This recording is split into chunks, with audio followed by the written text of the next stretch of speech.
But for the rest of the world, they also have to take account of what has been said.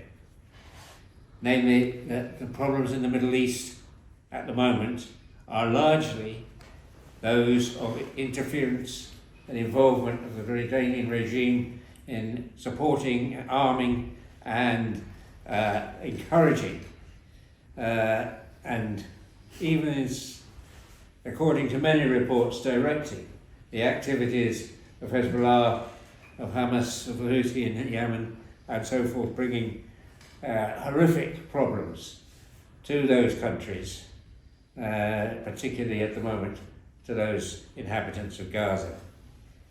And that is an international crime as well as a national crime.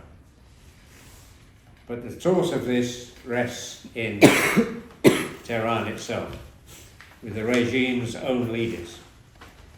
And I hope that the call from us here today to the British government and to European governments is to be clear and make it clear that they need to prescribe the Revolutionary Guard as a terrorist organisation, as the main instrument of the regime's repression, its terrorism, and indeed of its continued attempt at establishing a nuclear program. Isolated and targeted through sanctions and legal action throughout the free world.